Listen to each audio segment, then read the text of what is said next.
Hi folks, this is Nathan here with the ebookreader.com. So I just got done posting a long review of the Onyx Boox T68 ebook reader with Android.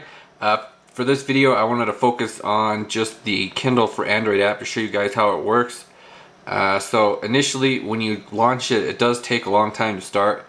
A lot of the tablets that I've tried take a long time too, so it just sort of is one of those things. But yeah, it does take it a while. Once you get it loaded though, it usually is pretty quick. So obviously the biggest thing with running an app like this on an e-ink device is that it's not meant for the refresh rate of an e-ink screen. So there's all kinds of weird flashing, like when you do scrolling and stuff, which is kind of one of the things you got to put up with if you want to use this app on here. You can go to the performance mode, and so it gets somewhat smoother, so you don't have to see all the flashing, but then obviously the contrast gets quite a bit worse. I've noticed that viewing the list, like you can go over here and view it just like by books, and it gets rid of that carousel, so it's a little bit easier.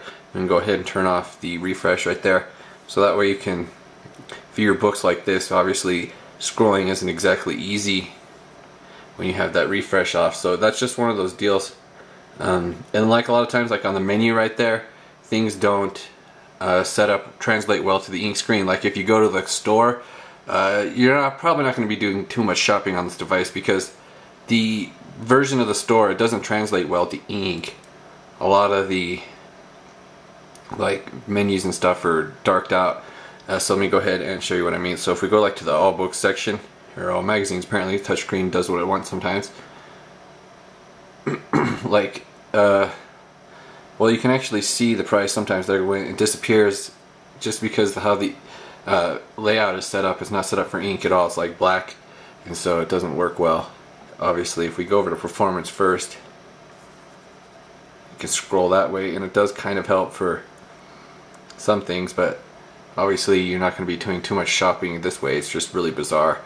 But let's go ahead and go back to the book, and I will show you how the ebooks work on this device. Okay, so it wasn't easy getting out of that store, but I somehow managed it. So once we open up a book here, we can go in and customize the settings by tapping on the center of the screen or hitting the menu button, and you get the different text options. So this version of the Kindle app has the different font choices.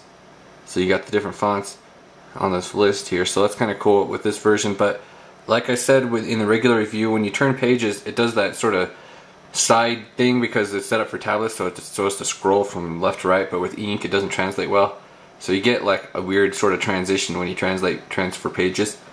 Another effect is it's always partial refresh with the ink, like the whole screen never refreshes. As you can see, it only refreshes the text part, so the text isn't as well defined and clear as it is like in the regular Onyx Boox reading apps. Those ones have the refresh settings, so I mean obviously this Kindle app set up for tablets, so it doesn't have e-ink settings, so it doesn't have the whole page refresh ever. So basically it's always partial refresh, so you get artifacts and ghosting in the background more often. It's just sort of one of those things with the technology of this device. I wish the Onyx would make a setting that make it somehow force a refresh, or I mean you can use this performance first mode, and when you use this to page forward, as you see, if you use the button here, it doesn't, I guess it does, you still see the sliding, but you don't see it as much. It's a little bit faster with the performance first mode enabled. So some other features with this device, I mean, you can use the Audiobook. I tested out this.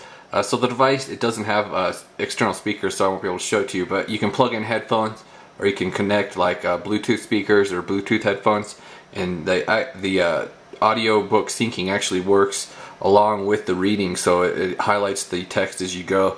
And one interesting thing I noticed is when it gets to the end of the page, it turns the page automatically, and it has none of that sliding at all. It does it very smoothly. So it would be nice if there was a way to actually get that transition to be smoother through some sort of software, but I don't know if that's ever going to happen. So you either have to put up with that weird sliding transition, or basically just strip the DRM from your ebook and read it in the Onyx's EPUB app. So that's just sort of one of those deals. So that's basically exactly what I did with this book right here, because that was actually a Kindle book that I bought a long time ago, and then I just converted it to EPUB, and then you can read it in any EPUB device after you get the DRM off there. So that's one way to avoid all those weird Kindle setups just by having to use the regular Onyx Reader app instead of using the Kindle app. So as far as the other features with the Kindle app, I mean, it has like all the other stuff seems to work well. As far as like you can add highlights and access the dictionary. See, the dictionary pops up right here. It's got the different colored highlights, so it's basically, you don't have the color options on the tablet or on the e-ink screen like you do on a tablet, so it's basically light gray to darker gray with the different colored highlights, and you can pop up the full definition of the dictionary if you want. So I mean, as far as the features go, the app does work just like pretty much just like it would on an Android tablet. It's just all about the refreshing, and obviously it's a little bit harder to manage with the just the way the whole screen refreshes, since it's not designed for e-ink screen. And I accidentally hit the home button. That's one thing that will happen too. You accidentally hit the home button instead of the button right here that pops open the menu for the table of contents and whatnot. So you can scroll through the table of contents like that.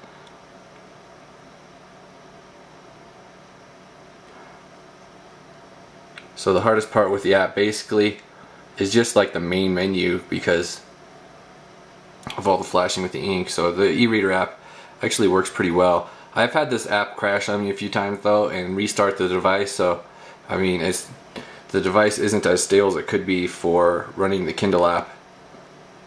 So I'm gonna go ahead and wrap up this video right here. I showed you basically the features of the Kindle app and how it works here. It's just sort of one of those things with the ink and how it refreshes a lot. You got like all the other Kindle features basically work okay on here, even the audiobook feature. So just depends basically how patient you are, or if you can stand the refreshing. So otherwise you're better off just using the Onyx app, because it's all set up for the e-ink screen with the page buttons over here. You can use the bottom buttons as well, and obviously it has like normal transitions. So I'm going to go ahead and wrap up this review. If you wanted to watch the full Onyx video review, check that out on ebookreader.com. Thank you for watching, and have a good day.